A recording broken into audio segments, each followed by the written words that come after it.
Most people, they just say, well, I need a job, I need to make some money. And that's like, as far as the thinking goes, they don't look at like, how can I do something that actually fulfills me, or how can I do something that is more aligned with who I am as a person, or how can I operate in my skills? So if you start with that as a foundation, it changes your thinking instead of just like, oh, I need to get some money, I need to get a job. And especially as like former athletes, right? Like you just want to, you're almost scrambling to find something because you go from being a part of your sport to like, now I'm just out in the real world. Like you said, you feel like you were thrown into the real world. It's like, where do I begin?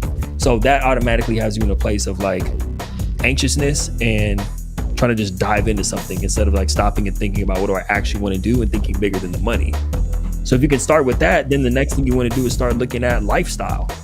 Like, it's not just about what you're doing, what's on your business card. What kind of lifestyle do you want? Like, it doesn't make sense for you to be in an office from 9 to 5 if you're the type of person who wants to work from home, right? It doesn't make sense for you to be working from home and doing a fully remote role if you know you need to be physically around people and not sitting on Zoom all day. And most people don't give that level of, like, that's a very basic thing, like remote or in person.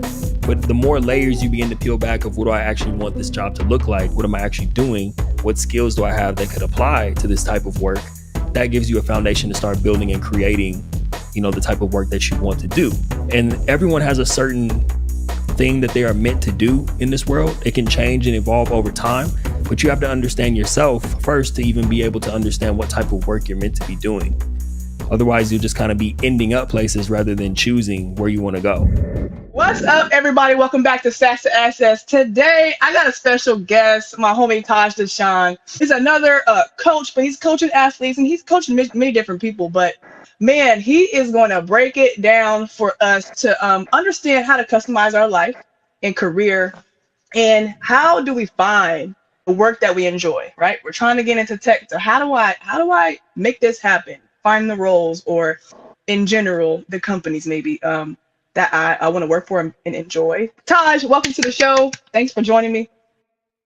Thank you for having me, Ernie. I'm honored to be here. You know, I've been watching you. I can't even remember how long it's been since we connected, but I remember I had heard of you before we actually connected, which is crazy. Like, I think I saw you on something with Gary Vee. I think I told you that whole story, but big time fan of what you do, big time fan of you as a person, and big time fan of the show. So honored to be a guest today. Appreciate you. Hey, I appreciate it. I appreciate you, man. Let's get into your background. For the people that may not have run across your podcast yet, y'all got to go check them out. But like, just give us a little snapshot of what you're doing now, and then a little bit of your background. Yeah, played football at Stony Brook University. Like many athletes, you know, when you don't make it to the next level, or even just when you retire from your career, I was just lost. You know, I was like, felt down on myself because I didn't make it to the NFL. Down on myself because I didn't have the career I wanted. Came back home, didn't even know how to put a resume together, let alone, you know, had any idea of what I wanted to do. Mm-hmm. So you already know it, Ernie. Me too. You know, just was lost. And really, rather than trying to deal with it, I coped with it, I like to say. And, you know, and I was drinking a lot, smoking a lot, just anything to like numb myself because I didn't know how to articulate what I was going through and didn't know how to put the pieces together to come out of it. Long story short, eventually I did come out of it, started to build up a career for myself, started in sales, then went into career development, job development type stuff, recruiting type industry. And I really found a love for helping people find their way and put food on the table for their families, which eventually led me to leaving the corporate world, starting Thrive After Sports, and primarily focusing on former athletes, helping them transition, get clear on what they want to do, execute on that, and connect with other athletes like us out in the world who are doing great things. I look at myself as the person that I needed in my corner when I was going through that transition. And I have many different ways of doing that. The coaching, the books, the podcast, everything I do is dedicated to helping the younger version of me. And I know there are many, me and you, there are many of us out there who need that support. That's so awesome. Yes, that is so awesome. I love the work that you do. Because like, you know, going through sports in college and then playing pro, there's a lot of kids that just don't know where to go. And, you know, I feel like back when I played, there was not really, it was just this handoff to the real world. And I was like, okay, let's go make some money overseas. Right. And, not know how to save it, not know how much it really wasn't nothing. And just, also that I should probably still be building some skills and still thinking about what my life could be from 21 to I think I played till 28, 29, right? So I love the work that you're doing, and I already know you are helping so many people. So this is when I want to start off. Let's start off with some more about you. Just some questions here. Then we'll get back into background. So thinking about last year, 2022, I'd like to know what was your most challenging moment of adversity, and how did you get through that? How'd you overcome it? This is perfect for what we're going to talk about today because there was a moment where a partnership that I had been working on since right before the pandemic. So early 2020, I've been working on this partnership. I won't throw all the details out there because it didn't work out. But the point is, this would have really taken me to the next level in terms of the amount of athletes I would have been able to impact and the exposure. Long story short, the deal fell through and business was a little slow at the time. And you know this, Ernie, as an entrepreneur, there's ups and downs in life, there's ups and downs in business. You have to do what you need to do to pivot to make ends meet. There was a point where, and I've had this at many times during my entrepreneurial journey, I was thinking to myself, this might be officially the time I need to hang it up. But I did what I needed to do and took some part-time jobs, took some side projects to make ends meet so I could get back on my feet with the business and get back in the fight. It was very challenging to the point, like I said, to the point where I was thinking about giving up Thrive After Sports completely. But I got through to the other side as I've done many times before. Yeah, I appreciate that. Like, thank you for sharing that. It's tough. Sometimes it's almost like for me, I've been so I right now I pick up trash in my RV park for half off my rent.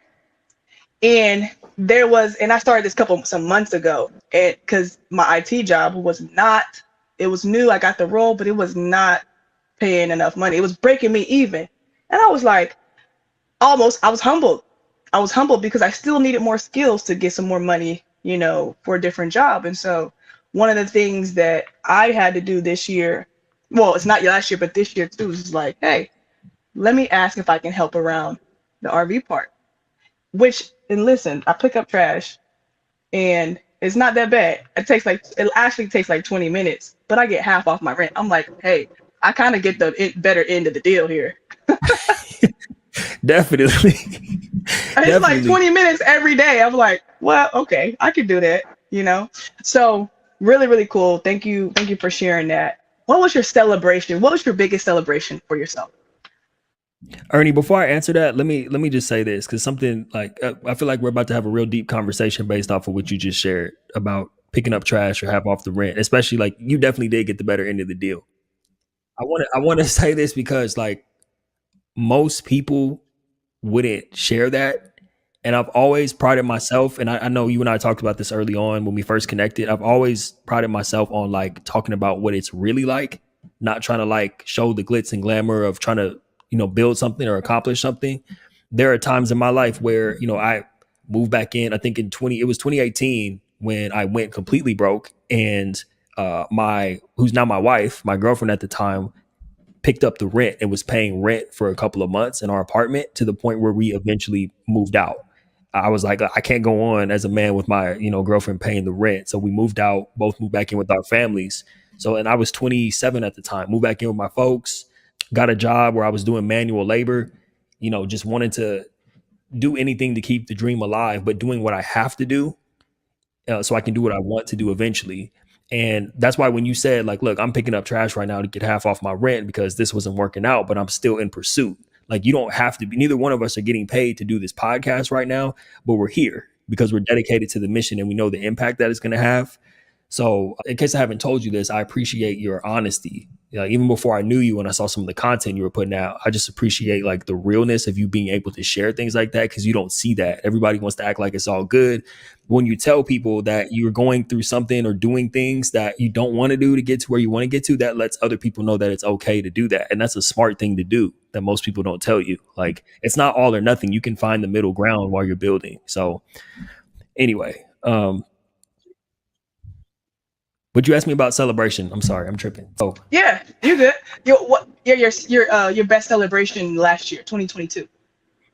yeah. So once I came through the other side of that, thinking about like throwing it all away completely, I took a part time job to get back on my feet, and then I ended up actually getting married the month later. So the celebration was kind of like the marriage because that was a big party. But then also, we went on our honeymoon to Mexico, and that was like a huge, just, you know, it was towards the end of the year, or it was around this time actually last year. And so it was just a nice way to wrap up the year and be able to just kick my feet up on the beach in Mexico with a drink in my hand and just be like, man, it all worked out, even through the dark times. Yeah. It's like that reward.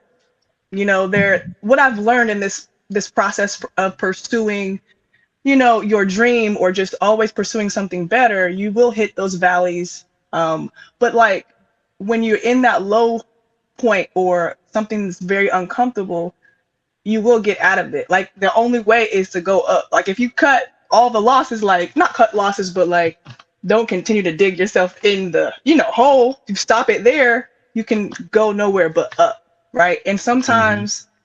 sometimes it does take it takes you to think outside the box and be okay with something that you really probably don't want to do, like pick up trash, like have to go DoorDash and do all these other things to stay on the path, right? To stay on the path to wherever you want to go. Um, so for this year, let's fast forward a little bit, not fast forward, but we're here, 2023.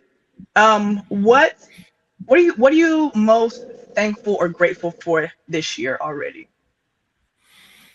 Two things. Personally, the biggest thing I'm grateful for is my son that I was telling you about, before we started recording. Like, that has changed me. Like, he's not even here yet, and it's already changed me in more ways than I can count.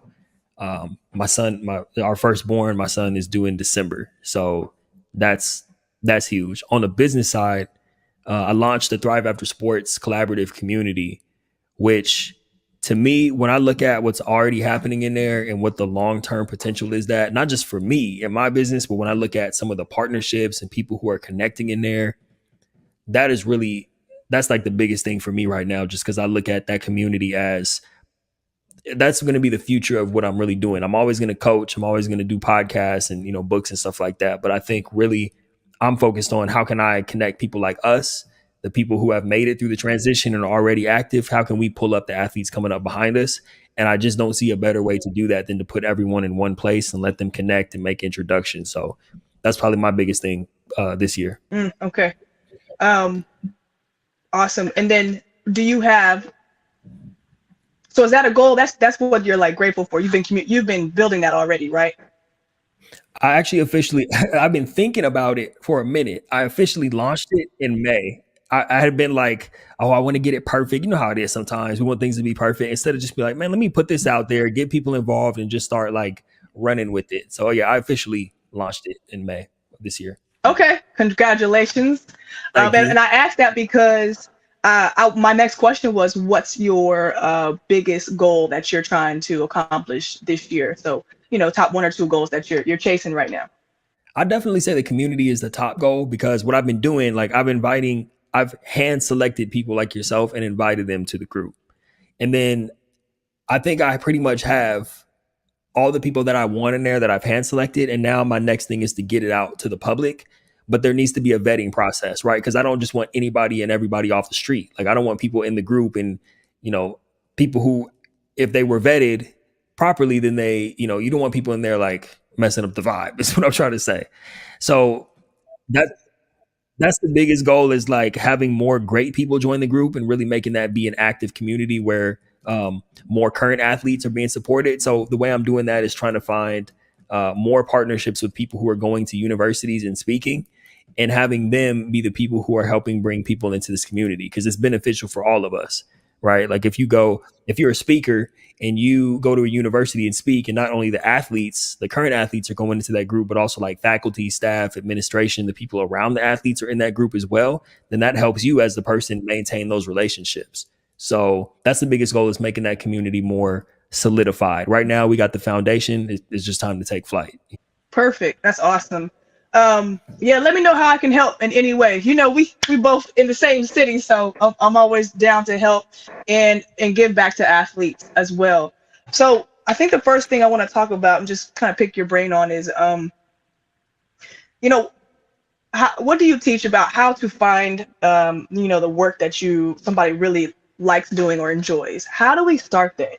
I know it took me about 6 years after I retired, so I can't help Right. them. Well, I mean, like, you found it. So I'll say this before I get into the advice. Like it took me 5 years to start Thrive After Sports. I didn't just graduate and just start doing this. It took me 5 years of like getting closer and closer.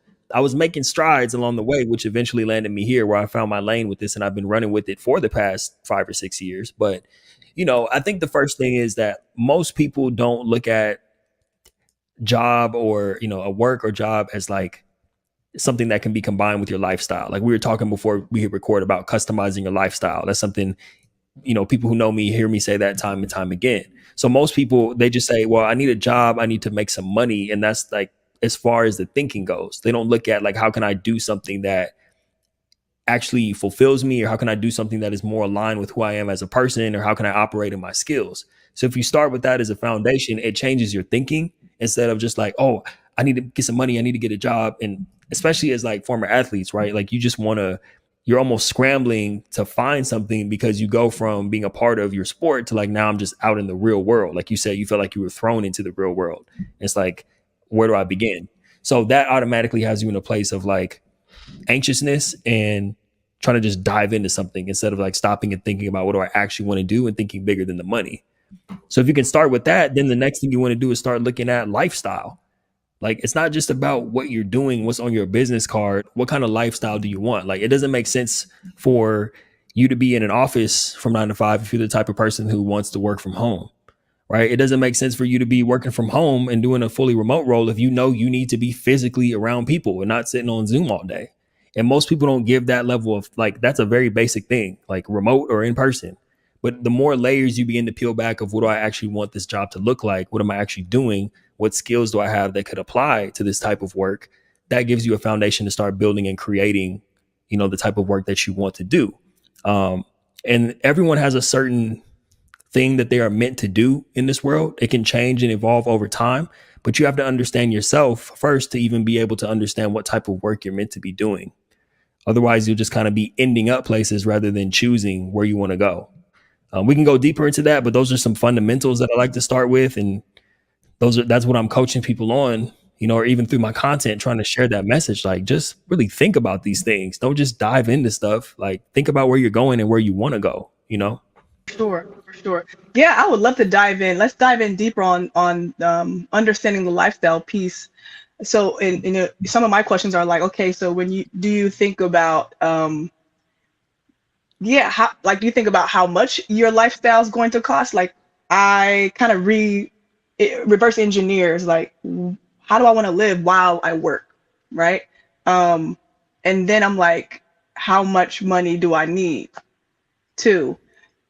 Because I kind of found I had a computer science degree in tech, and so I kind of forgot that I was a techie nerd. So that's why I'm kind of back into tech now because I do like it, but also it's like now that I found the roles, I need to find the skills that pay what I want my lifestyle to be. So yeah, go deeper into how you frame it to people and what's been working for your athletes.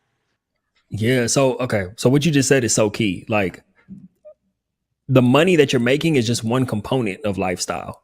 It's also a lifestyle is not just what you can afford in terms of how you're living, in terms of what your house look like or your cars or like, how much you can travel or to what level you can travel. Lifestyle, it could be something as simple as like we were talking about earlier, whether you're working remotely or whether you are, physically at an office, or if you're going somewhere physically, what's that commute look like, right?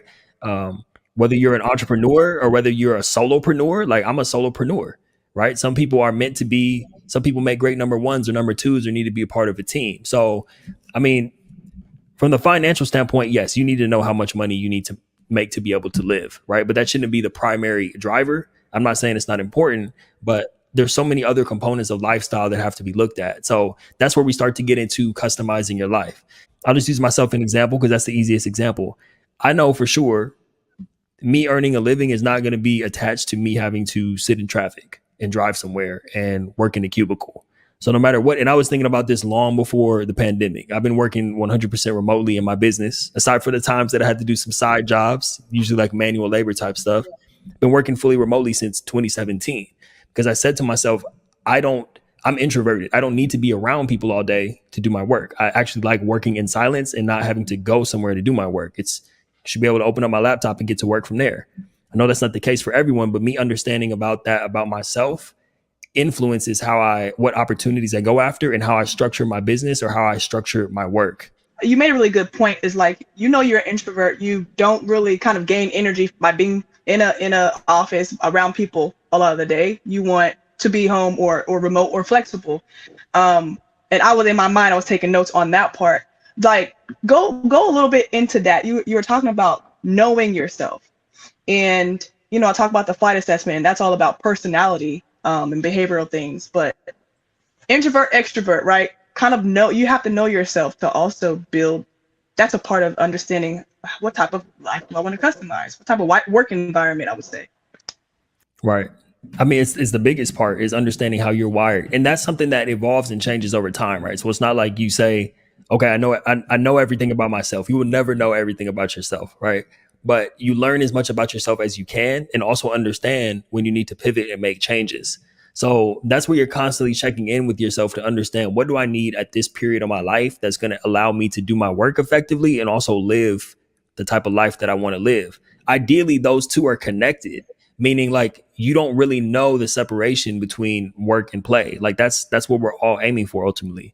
Like I had an uncle tell me, he passed away, but my one of the things I remember most about a conversation we had was he told me one of the best things you can do in life is get paid to be yourself. So that's what we're all after, right? That comes from understanding yourself and understanding what can I bring to this world, to the marketplace where I can show up and it doesn't feel like I have to. Like, have you ever been in a situation, Ernie, where you're going to work and you feel like you have to be someone else all day, or you have to go against kind of your natural abilities or skill sets, or basically you're operating outside of either who you are as a person or the things that you would like to be doing, but you have to do it because you're earning money? So that's what I'm talking about is, and I've been there, you've been there, a lot of people have been in that situation. And if you can avoid to the best of your ability, putting yourself in situations and being more intentional about situations that allow you to be yourself and operating those gifts, and that's what you really want to go after. So now just to get practical, like the way you do that is it's not just all about sitting with yourself and, reflecting all day long. It's also about studying other people and looking at what other people are doing in the world and kind of taking bits and pieces from what other people are doing, how other people are doing it, and then making it into your own. Not that you become a copycat artist, but you say, you know what, I like the way Ernie does her podcast. I want to do a podcast, and I like certain ways about the way Ernie does it. But then I watch Taj's podcast, and I'm like, oh, I like the way certain ways he does this. So maybe I take bits and pieces from, Thrive After Sports podcast and Stats to Assets, and I make my own podcast based off what I've seen from these two. That's the way you find success, is by learning from what other people are doing and making it into your own, because only you can do it your way, but you have to learn from other people in order to find out what your way is. Yes, that's the customizing part. I love it. I There it love is. everything you just said. I was writing down my notes. Work and play. Your uncle, I think your uncle said it, maybe. Work and Yes. play are different. Or not, wait. Work and play shouldn't be different. They shouldn't feel different. Is that right? That's what we're at. That's what everybody's aiming for. And that concept is very foreign to people because they're used to maybe work being, oh, I got to go to work. And then when they get to go home and they're living for the weekend.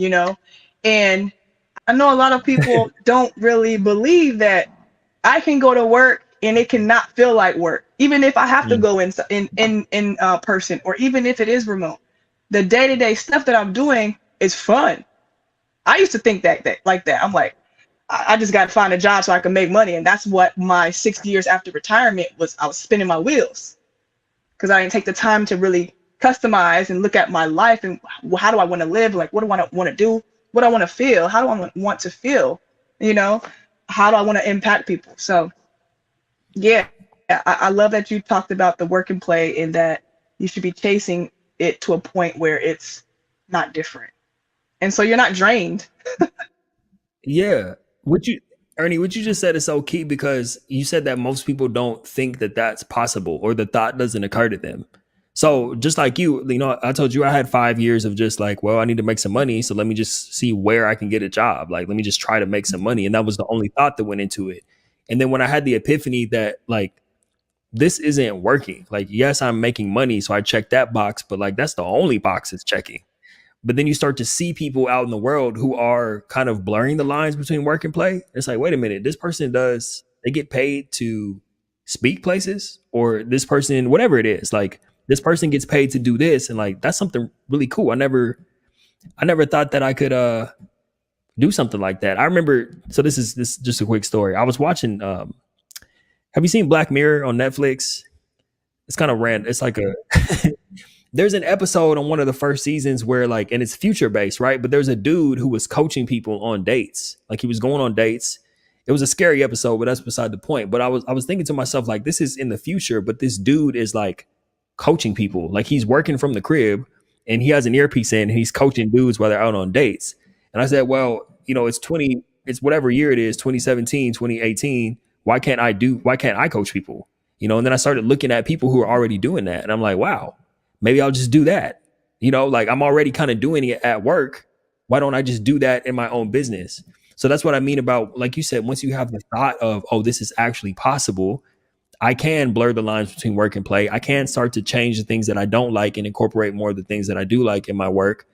Then you just get closer and closer every single day. But you have to have that defined before you can even go after it. So anyway, I just wanted to share that.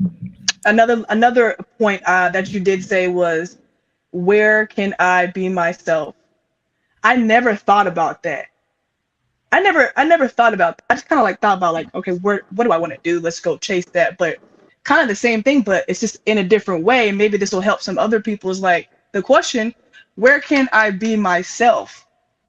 That's really key to me, because now you're kind of looking at jobs, roles, industries, other people's businesses. Maybe I can learn from them. Where can I be myself? I don't know. I just that whole phrase question resonates with me. And I hope people can just sit back and take some time to think about, if you're looking for a career, you're trying to figure yourself out, ask that simple question. Where can I be myself? Wherever you can be yourself is where you're going to be successful, and you're going to enjoy it. Mm-hmm. Well said. Yeah, I'll give you a quick example. Like last year, I told you that was a rough year for me because something fell through, and I'll be straight up about it. I was going broke from Thrive After Sports, and that's because I was neglecting other areas to focus on this one area that ended up falling through. So what I did was I said, in the past, I've made the mistake of going to do something like, well, I know I can sell because I sell in my own business. Let me go try to get a sales job, and then I would find myself like burned out doing sales. So I wasn't thinking more about like, do I really want to have to be cold calling people and stuff? No. But what do I want to do? I want to have people pop up on my calendar and I coach them. So the job that I got was with this career coaching company called Happen to Your Career. And I'm actually still partnered with them to this day, where I do career coaching for people. But to your point about being able to be yourself, I took that route because they understand my situation, and all they do is I leave calendar space open and they put people on they don't bother me. There's no meetings. It's not even really like a job. It's just, hey, we're giving you clients to coach and paying you for it. And so to me, that has been a game changer. You see what I mean? But it's like that allows me I have a job technically, but I'm also running my business, but I can be myself with Happen to Your Career because it's just an additional stream of income. It's almost like they're almost more like a client than an employer. Do you know what I mean? If that makes sense, like we're going to contract you to work with these clients versus like we're going to pay you to do a job and you need to do it 8 hours a day. Like, so, but anyway, that's what you made me think of when you talk about like being yourself. That was a great point you brought up. I'm glad you shared that story, because it's like I feel like this a couple points came up. When you have to align your life to where opportunities like that will come to you. Mm-hmm. That's for you. And I think what I mean by that is um like me, like, don't go chasing jobs for the money because you're going to be busy for 40 hours of the week. That you're not in a place where you are attracting things that you are great at to come and just fall into your lap and say, "Hey, we're gonna pay you to like you just said. Hey, we're gonna pay you to coach these people." It's exactly what you wanted to do, right? So if we are in places or our time is kind of taken up by something that we just really don't vibe with, it's a placeholder. And I know situations, you got to have money coming in, but if you're kind of in a financial place where you can take some time and do some different things, it's really important to figure out what is for me, where can I be myself. So yeah, earlier you said something about you being an introvert, and I think it's so funny. I had a big smile because I'm an introvert too. And then you just said something about you doing sales, and you were like not stressed but drained.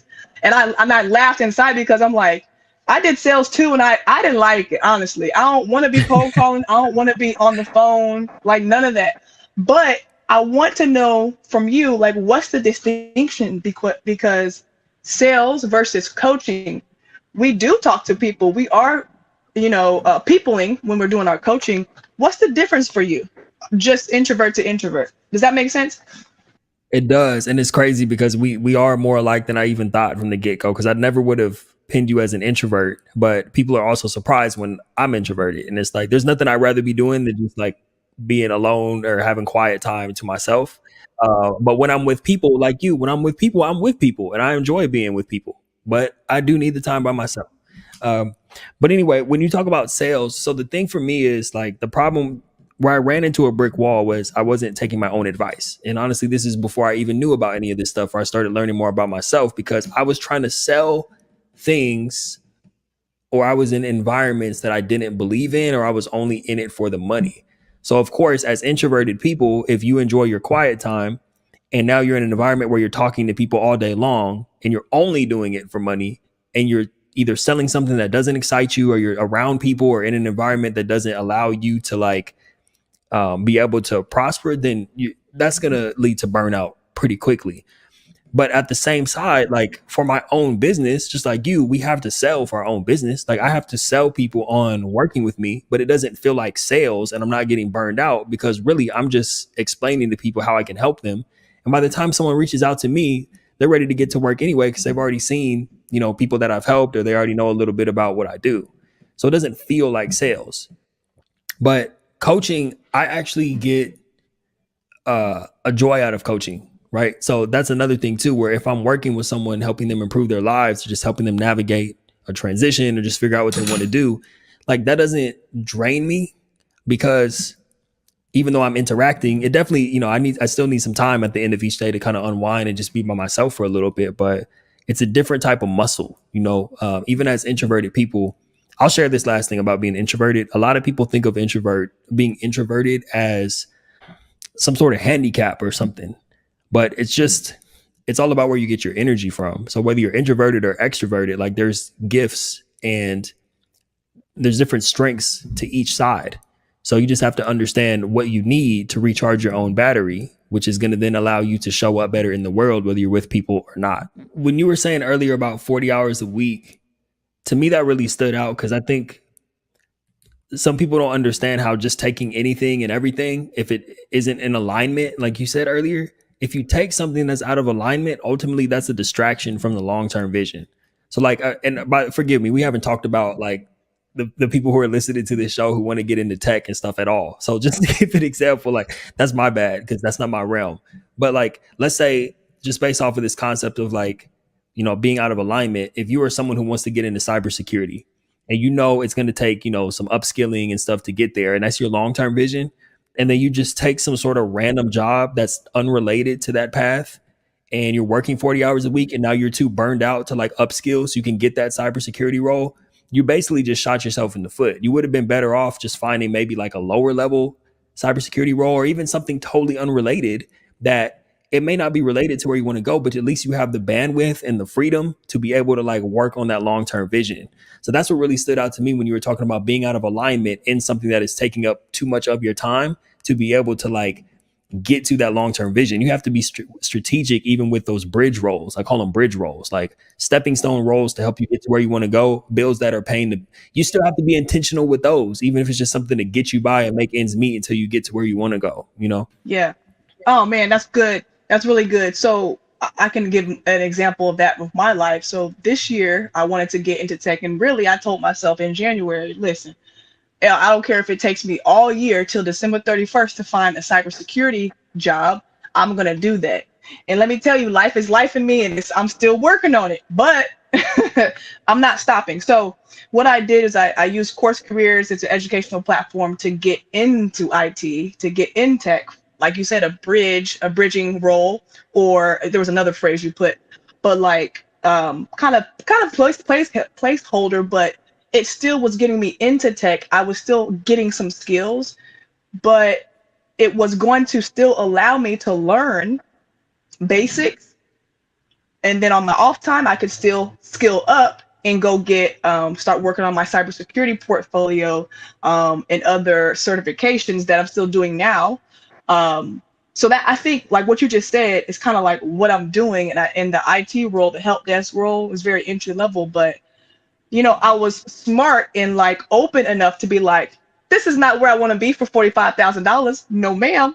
But I'm gonna do it because I'm gonna give myself 3 to 6 months to get these certifications, get all, and then so that's basically what you're talking about. Sometimes we have our lifestyle and everything's customized, and we have our career where we want to get to, but there's some, place holding. There's sometimes going to be those roles where you have to do this for just a little bit. And in those roles, you guys, I would say squeeze everything you can out of it. 3 to 6 months, or if it's 9 months, it's 12 months. Get everything out of working for that company, especially if you're going on site. Get all the knowledge you can, get all the leadership you can, get all the skills you can. That's just gonna help propel you to where you're going. Just don't be there and be like, oh, I gotta do this until I level up. No, like level up where you are when you're working, but then also on the outside. That's the real level up, I guess. Not real, but what I'm saying. There's kind of two different mindsets there.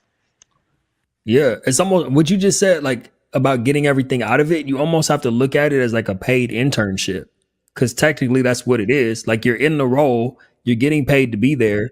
Don't just, like you said, don't just be there collecting a check until you clock out. Like you said, learn from what you can, build relationships, connect with people, learn about how the business operates. You can take that into your next thing. So that was gold right there. It's a paid internship. That's the way you should look at it. And y'all slipping if y'all ain't hear what he said. He said, what the heck did you just say? You said, pay attention to how the business is run. For all you Right. techies out here, we're not just getting into tech. Listen, for me, we're about to talk about generational wealth. We got a couple minutes, we'll touch it, but you think about generational wealth and you're in tech, you need to think about how the business operates at each role, each department, each place you work for, so that maybe you could come out of here and build something too. That's what I'm trying to do. Mhm. I done told y'all my little game, my little game plan. Right. Yo, There you go. okay. Taj, like just couple like ideas about generational wealth, man. Like, what are you teaching your athletes and the people that you work with? The main thing is ownership. And before I even get into this, I got to say, I stay in my lane, Ernie. So you've had people like Amobi Akugo on here. You want to hear something about, money and generational wealth, go back and listen to Amobi Akugo's episode, because he was dropping gems on there. For me, I can only speak to my experience, and then I'll tell you what I share with other people. But the first thing for me is, I knew that I wanted to get out of corporate. So I wanted to establish myself to be sufficient on my own. But now, especially, like I said, I have my son on the way. So I'm not just thinking about, being self-employed and being a solopreneur. I'm thinking about how can I put businesses and structures in place to where I can pass things down to my children. Right. So, and there are many different ways to do that, which is why I what we've been talking about this entire episode. You have to figure out what works for you. So whether that's investments or real estate, whatever it is that you're doing to create something outside of the time that you're working and putting your money to work for you, I definitely think that's something that everyone should be learning, educating themselves on, and then not only learning and educating themselves on, but taking action on. It's one thing to watch like a YouTube video about investments. It's another thing to actually put some money down, even if it's like $5, just so you can understand how it works. Like we were just talking about, so you understand how investing works, right? So I think that's the best thing I could say about that. But yeah, you definitely You have to be thinking long term and thinking outside of trading time for money, especially in this day and age. Nobody's job is safe. You got to be putting your money to work for you. Yeah, I totally agree. Thanks for sharing that tidbit. I know we're running out of time, but where can people find you if they, I just popped your LinkedIn up, but where can they find you if they want to work with you, be coached by you, have you to come speak? Yeah, plug Taj yourself. Deshawn. I appreciate that, Ernie. Yeah, TajDeshawn.com is the hub for everything. So I'm Taj Deshawn on all social media, Instagram, LinkedIn. I'm most active on there, YouTube. Check out the Thrive After Sports podcast, and you can find Thrive After Sports on all podcast platforms, Spotify, Apple, the whole nine. Also on TajDeshawn.com. Thank you for popping that up. That's where links to everything are on there: social media, podcasts, books. You can join the community, the Thrive After Sports collaborative community. There's a link on there to join as well. Would love to see you inside. There's a lot of great things happening. Matter of fact, when you were talking earlier about cybersecurity, there's somebody I want to connect you with who's he's a former pro baseball player who's in the cybersecurity world. I think that'll be an awesome connection for you. So yeah, that's where you can find me. Yep. Awesome. Any just this for people out here trying to customize their life and move forward, Go ahead and close this out. Yeah. I'd say so. The main thing is just to bet on yourself, right? I think a lot of people, one of the biggest things that I'm glad we talked about today is, and I think you actually brought this up, is just understanding that you can blur the lines between work and play. And so once you have that epiphany, and like I said, start to look for, I mean, if you're listening to this podcast, you see Ernie, you see other people who Ernie's bringing on who have blurred the lines between work and play and are customizing their lifestyle. So nothing about us or any of these people coming on Ernie's show is special. It's just a decision to say, I'm not just going to take what I'm given. I'm going to create my life. I'm going to leave my mark. I'm going to impact the world in this way. So if any of us can do it, then you can do it too. And all you have to do is figure out how you want to do it. Reach out to people to get help with how to do it. Don't feel like you have to figure it out all on your own. Study people. And most importantly, take action on what you're learning. Take action. Create your life. Take action. Customize it. Take action. I love it. I appreciate you, Taj.